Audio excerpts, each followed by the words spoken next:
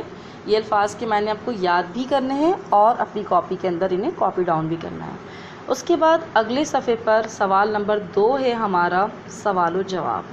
یہ ہیڈنگ ڈالنے کے بعد آپ کو ایک نوٹ نظر آئے گا گیون ورک شیٹ کے اندر، آپ کو یہ نوٹ صرف پڑھنا ہے۔ یہ ہدایتیں آپ کے لیے ہیں، آپ کو یہ کاپی ڈاؤن نہیں کرنا۔ کام کرنے کا طریقہ آپ کو بتایا گیا ہے، آپ نے نوٹ اپنی کاپیز پر برائے مہربانی نہیں لکھنا، صرف آپ ہیڈنگ ڈالیں گے سوال و جواب کی۔ اس کے بعد آپ نے ایک ایک کر کے سوال اپنی کاپیز میں اس ورک شیٹ سے کاپی ڈاؤن کرنا ہے۔ ان کے جوابات کے لیے صفحہ نمبر ریفرنس کے طور پر لکھ دیے گئے ہیں، پورا طریقہ بتا دیا گیا ہے، اس کو بہت اچھے سے پڑھیے گا۔ سوال جواب سبق کے آخر میں مشق میں صفحہ نمبر 15 پر دیے گئے ہیں، ٹھیک ہے؟ میں نے بھی سوال لکھ دیے ہیں، اگر آپ کو اسپیلنگ سمجھ نہیں آ رہی ہے، واضح رائٹنگ نہیں ہے، کچھ سمجھ نہیں آ رہا ہے، تو آپ صفحہ نمبر 15 سے سوالات اتار سکتے ہیں۔ کل 5 سوالات ہیں، ایک ایک کر کے آپ اتاریں گے اور ہر سوال کا جواب لکھنے کے بعد 2 لائنوں کا گیپ دیں گے، پھر اگلا سوال کاپی کریں گے۔ امید ہے آپ کو میری دی گئی ہدایات سمجھ میں آ رہی ہوں گی اور اسی کے عین مطابق کام کرنے کے بعد اپنی کاپی اسکول میں آپ جمع کروائیں گے۔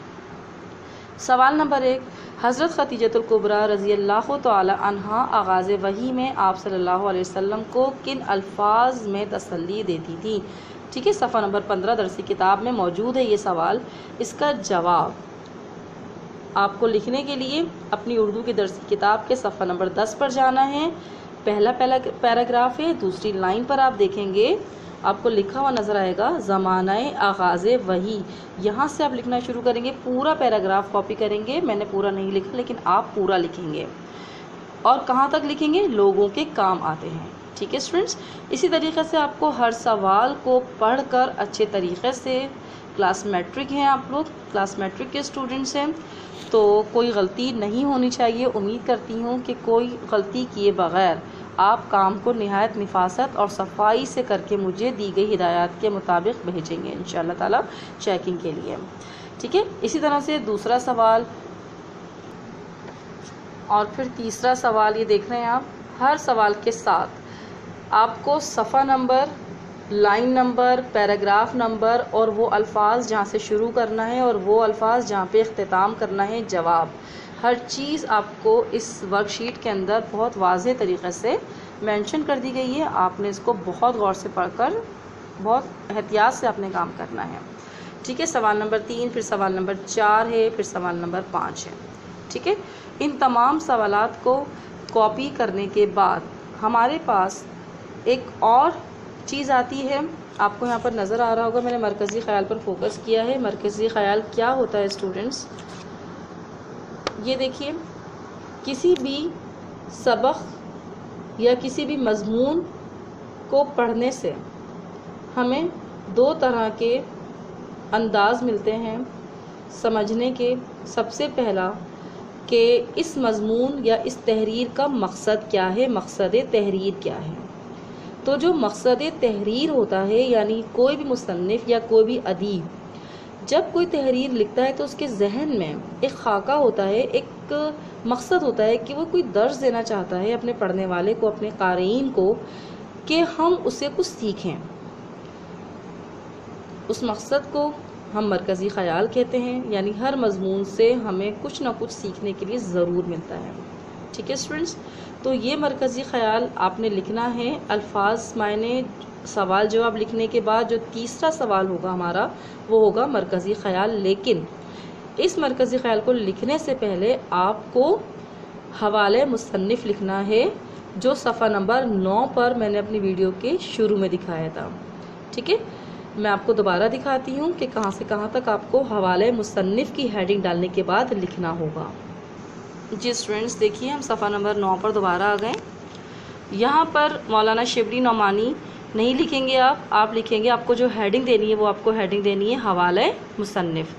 حوالے مصنف کی ہیڈنگ دینے کے بعد آپ کو پہلا پیراگراف اور دوسرا paragraph as it is copy down کرنا ہے. یہاں سے محمد شبلی نام اور شمس العلماء خطاب تھا، یہاں سے آپ نے شروع کرنا ہے.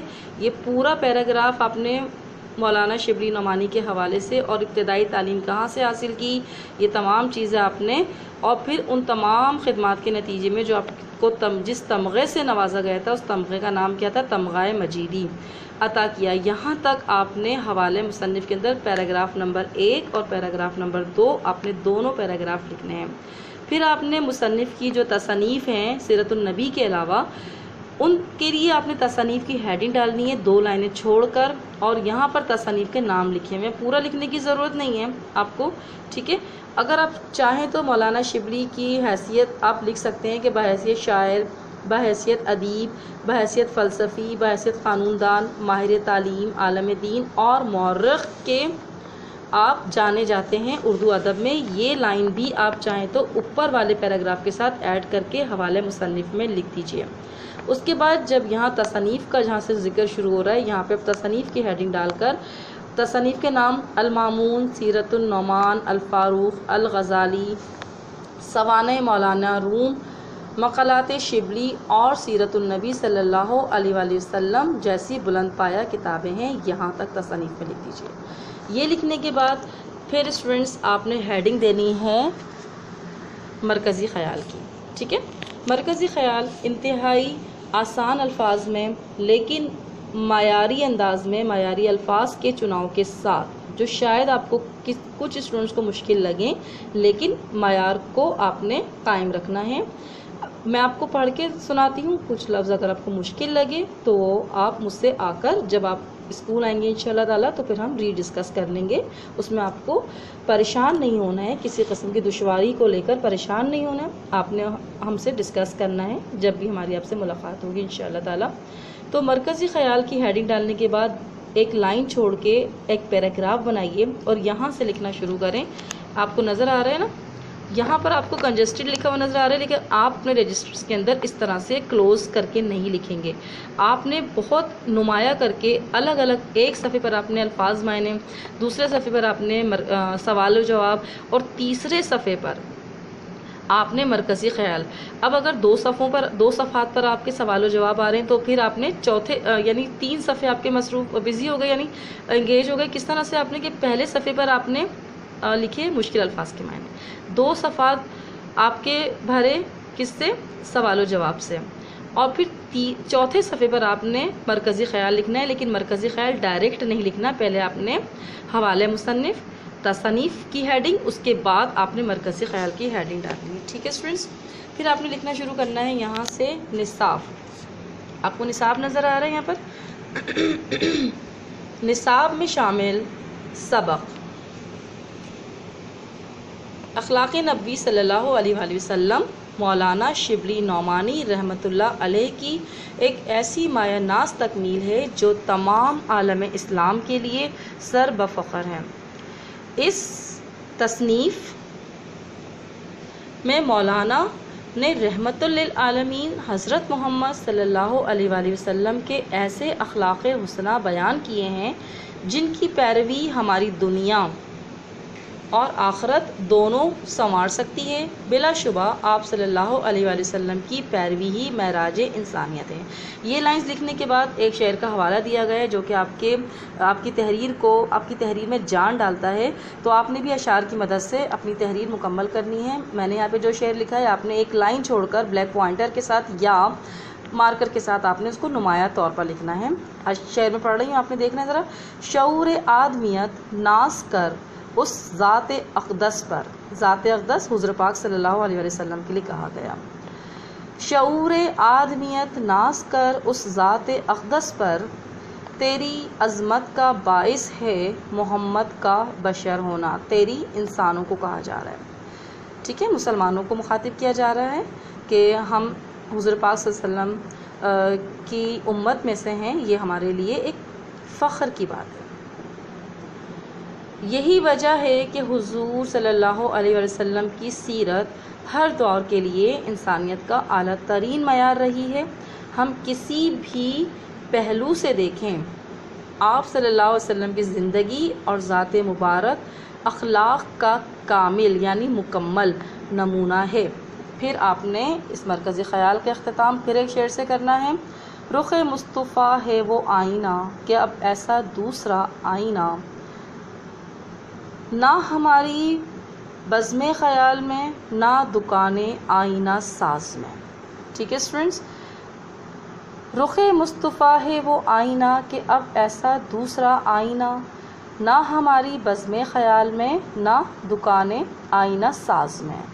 یہ میں نے آپ کو پڑھ کر پورا بہت اچھے طریقے سے سمجھا دیا ہے۔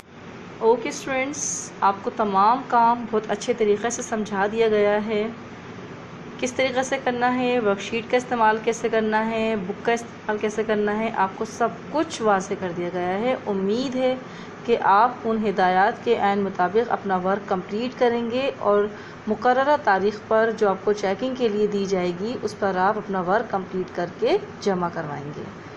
ٹھیک ہے اسٹوڈنٹس، اپنا بہت خیال رکھیے گا۔ انشاءاللہ تعالی اگلی ویڈیو میں آپ کو اس سبق کے خلاصے کے ساتھ جو بقیہ سوالات رہ گئے ہیں مشقیہ، جیسے خالی جگہ، الفاظ، جملے اور دوسری چیزیں جو رہ گئی ہیں، وہ ہم انشاءاللہ اگلی ویڈیو میں کنٹینیو کریں گے۔ تب تک کے لیے اللہ حافظ۔